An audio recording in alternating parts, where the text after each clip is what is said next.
Hi friends, welcome back to my channel. Hope you all are having a great time. In this video, we will see the cons or the problems which I am facing with my iPad Air 4th generation which I am using. As far as I know, there is no much difference between this iPhone 12 series and the iPad 4th generation Air which I have bought, because the OS, the chipsets and the most of the features which are been embedded in this iPad Air are almost similar to this the iPhone 12 series. The result is really mixed and little messed up with this iPad. Especially I'm worried about the Bluetooth issue which we will see now. As you can see here, the iPencil works with the Bluetooth. Without Bluetooth connectivity, this iPencil will never work. As an instance, you can see the Bluetooth is off and the iPencil is not working.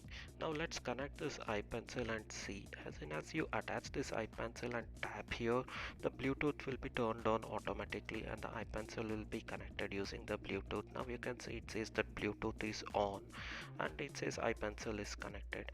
Now using this quick menu, let's turn off the Bluetooth and see what it says. So the Bluetooth is still on here, but the notification says that not connected. What does this means actually? Sometimes the text does not work immediately. I'm not sure it's a problem with the tampered glass which I had installed. Anyways, now let's look at the sound part. If you can see here, it says the ringtone. As I said, this is a copy paste software of an iPhone 12, and if you press this volume icon here, it says ringer. But why you need a ringtone or a ringer in an iPad? I really don't understand. It should have been instead only a tone or a sound or just a volume icon when you pressed it. That could be a more simpler way. Now the next one is this clock. Again, the unwanted items like stopwatch, timer, alarm.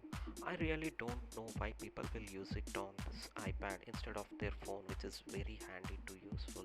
The only useful item which I see is this quad clock, which really looks cool over here. The next on the list is this calendar. Again, the calendar is an unwanted item over here. I don't know who wants to use it on the iPad instead of their iPhone. It's pretty easy to use in the phones rather than the iPad. Apart from this, the rest of all the other items or the settings I feel are similar to the iPhone 12 features, but I really wanted to check that is it possible to change the font size of the iPencils which we use. I didn't see anything, but there is something called text size.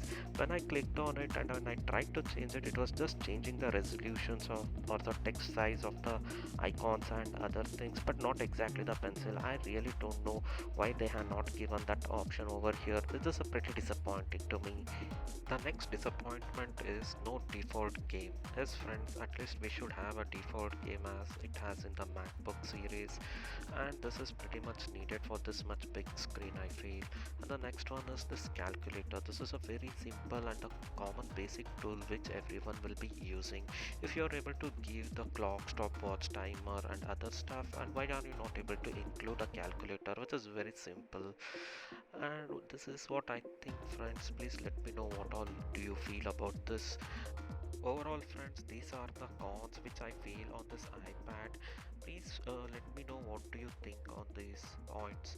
And friends, if you want to see the daily amazing deals on the Flipkart or Amazon or other website, please follow us on our Facebook page for the latest updates. Thanks for watching my video friends.